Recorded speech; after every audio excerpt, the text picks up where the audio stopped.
दोस्तों आज मैं एक्सप्लेन करने वाला हूँ डैनी मूवी को। मैं मूवी को एक्सप्लेन करूँगा, लेकिन उससे पहले अगर आपने हमारे चैनल को सब्सक्राइब नहीं किया है तो हमारे चैनल को सब्सक्राइब कर दें ताकि हम मोटिवेट हो सकें और आपके लिए मूवीज़ के रिव्यू लाते रहें। और जिन्होंने चैनल को सब्सक्राइब किया हुआ है उनका बहुत बहुत शुक्रिया। और अगर आप हमारे और करीब आना चाहते हैं तो आप हमारे इंस्टाग्राम को फॉलो करें, आपको लिंक डिस्क्रिप्शन में मिल जाएगी। तो दोस्तों स्टोरी शुरू होती है एक खेत से, जहां एक आदमी देखता है कि कुछ जल रहा है। आदमी सोचता है कि किसी ने सिगरेट पीकर आसपास डाल दी होगी तो शायद घास जल रही होगी, लेकिन जब वह थोड़ा नज़दीक जाता है तो वह चौंक जाता है और वो देखता है कि वहाँ लाश जल रही होती है। आदमी डरकर भागता है। फिर हम देखते हैं कि वह आदमी पुलिस को बुलाता है। पुलिस फॉरेंसिक टीम को बुलाकर जांच करवाती है तो पता चलता है कि जिसको जलाया गया है वह एक औरत है। फिर हम देखते हैं कि एक आदमी आकर चैन पहचान कर कहता है कि उसकी पत्नी है और पुलिस उसे ही गिरफ्तार कर लेती है। आगे हम देखते हैं कि एक लेडी पुलिस स्टेशन पहुंचती है, जहां एक औरत रोकर मैडम से मदद की मांग करती है, लेकिन मैडम अंदर चली जाती हैं। लेडी पुलिस महीने में हुए सभी क्राइम की रिपोर्ट मंगवाती है, जिसमें किसी पर भी कोई कार्रवाई नहीं होती है।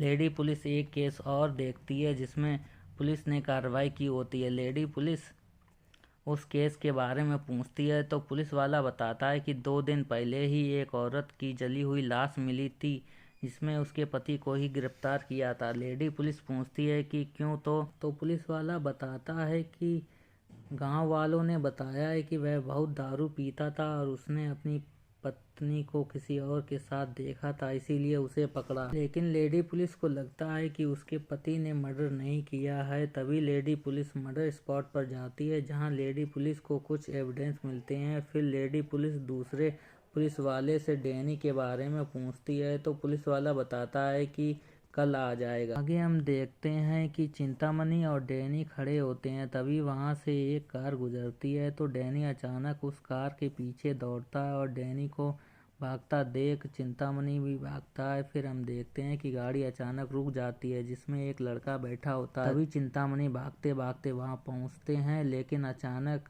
उनके सीने में दर्द होने लगता है, वह वहीं पर गिरकर मर जाते हैं। तभी हम देखते हैं कि लेडी ऑफिसर अंतिम संस्कार में पहुंचती है और एक पुलिस वाले से कहती है कि जितना जल्दी हो सके इनके घर वालों को मुआवजा मिल जाना चाहिए। पुलिस वाला बताता है कि डैनी उनके बहुत ही करीब था। उधर डैनी को अपने मालिक के मरने का बहुत दुख होता है। आगे हम देखते हैं कि एक शख्स लेडी पुलिस को फ़ोन करता है कि कैनल से डैनी गायब है। लेडी पुलिस उस शख्स को डांटते हुए कहती है कि ऐसे बता रहे हो जैसे कि वह एक रास्ते का कुत्ता हो, गवर्नमेंट प्रॉपर्टी है, ढूंढो उसे। तभी पास में बैठा पुलिस वाला बताता है कि उसे लगता है कि डैनी अपने हैंडलर चिंतामणि के घर पर गया होगा। लेडी पुलिस चिंतामणि के घर जाती है तो डैनी वहीं मिलता है। फिर पुलिस वाला बताता है कि ये हैंडलर चिंतामणि का बेटा है तो लेडी ऑफिसर कहती है कि उसके पिता की नौकरी उसे मिलनी चाहिए। फिर आगे हम देखते हैं कि लेडी पुलिस अपने सीनियर से उस केस को आगे बढ़ाने के लिए कहती है तो ऑफिसर कहता है कि उस केस का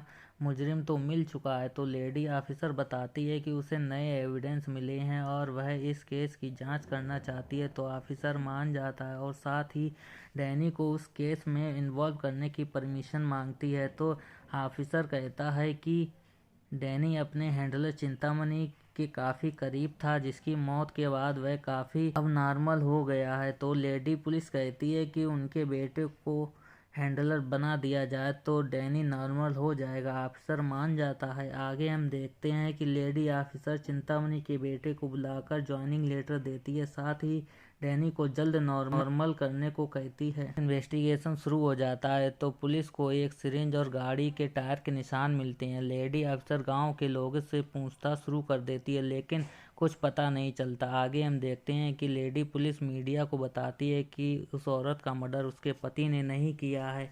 आगे हम देखते हैं कि एक टीचर बच्चों को पढ़ा रही होती है। टीचर उस दिन बच्चों को सुनकर पहचानने के बारे में पढ़ाती है। मैडम एक आवाज़ प्ले करती है और पूछती है कि ये किसकी आवाज़ है। तो एक लड़का खड़े होकर बताता है कि ये एक टेम्पो की आवाज़ है। फिर आगे हम देखते हैं कि 2 नकाबपोश लेडी पुलिस को मारने की कोशिश करते हैं, लेकिन रॉड उसकी बहन माधवी जो कि स्कूल टीचर थी उसको लग जाती है। फिर आगे हम देखते हैं कि पुलिस को एक सूचना मिलती है कि एक बॉडी मिली है। पुलिस डैनी के साथ स्पॉट पर पहुंचती है। फिर डैनी को सैंडल सुंघाया जाता है। फिर डैनी भागता है और भागते भागते लेडी पुलिस ऑफिसर के घर जा पहुंचता है। लेडी पुलिस ऑफिसर पूछती है कि यहाँ क्या कर रहे हो, लेकिन अचानक हम देखते हैं कि लेडी ऑफिसर के चेहरे के भाव अचानक से बदल जाते हैं। लेकिन लेडी पुलिस ऑफिसर स्पॉट पर पहुंचती है जहां कंफर्म होता है कि उसकी बहन को किसी ने जला दिया। आगे हम देखते हैं कि लेडी ऑफिसर अपनी बहन को याद कर रही होती है। लेडी ऑफिसर माधवी के स्कूल जा पहुंचती है इन्वेस्टिगेशन के लिए, लेकिन उसे कुछ भी नहीं मिलता। फिर आगे हम देखते हैं कि पुलिस वाला एक फाइल लेकर आता है और कहता है कि क्या मैडम आपकी बहन ड्रग्स लेती थी। लेडी ऑफिसर कहती है कि जानते भी हो तुम किसके बारे में बात कर रहे हो। तो पुलिस वाला बताता है कि डॉक्टर आपसे बात करना चाहती है। तभी डॉक्टर का फ़ोन आता है और डॉक्टर बताती है कि बॉडी में से साइक्लोडिन ड्रग्स मिला है और बताती है कि बॉडी के साथ रेप भी किया गया था। आगे हम देखते हैं कि ये पुलिस वाला लेडी ऑफिसर को फ़ोन करता है जहां वह बताता है कि मैडम आपकी बहन और इससे पहले जो मर्डर हुआ था दोनों सेम तरीके से हुआ। और आगे हम देखते हैं कि लेडी पुलिस ऑफिसर उस ड्रग्स के बारे में इन्वेस्टिगेशन करने लगती है और कुछ मेडिकल स्टूडेंट को बुलाकर उनसे पूछती है कि यह ड्रग्स कहाँ कहाँ मिलता है। तो स्टूडेंट बताते हैं कि इसे सिर्फ डॉक्टर द्वारा लिखे गए पर्चे पर ही दिया जाता है। आगे हम देखते हैं कि स्कूल का बच्चा लेडी ऑफिसर को बुलवाता है और बताता है कि जब वो और टीचर खड़े हुए थे तो वहाँ एक गाड़ी आती है जिसमें से कोई कहता है कि आपकी दीदी ने बुलाया है, तो टीचर उसी के साथ चली जाती है। फिर लेडी ऑफिसर बच्चे को गाड़ी की आवाज़ सुनाती है। बच्चा कहता है कि यह उसी गाड़ी की आवाज़ है। आगे इन्वेस्टिगेशन में पता चलता है कि गाड़ी किसकी है, तो लेकिन उसके पते पर पहुंचने पर पता चलता है कि वहां अभी कोई नहीं रहता, लेकिन दूर से वे आरोपी देख रहे होते हैं कि पुलिस उनके घर पर पहुंच जाती है। ऐसे ही इन्वेस्टिगेशन होता रहता है। फिर दोनों की आमने सामने फाइट होती है। फिर लेडी पुलिस ऑफिसर उस लड़के को भी उसी तरह से जला देती है जिस तरह उसने 2 लड़कियों को रेप करके जलाया होता। तो अगर वीडियो पसंद आया है तो हमारे चैनल को सब्सक्राइब जरूर कर दें। तो दोस्तों मिलते हैं अगले वीडियो में।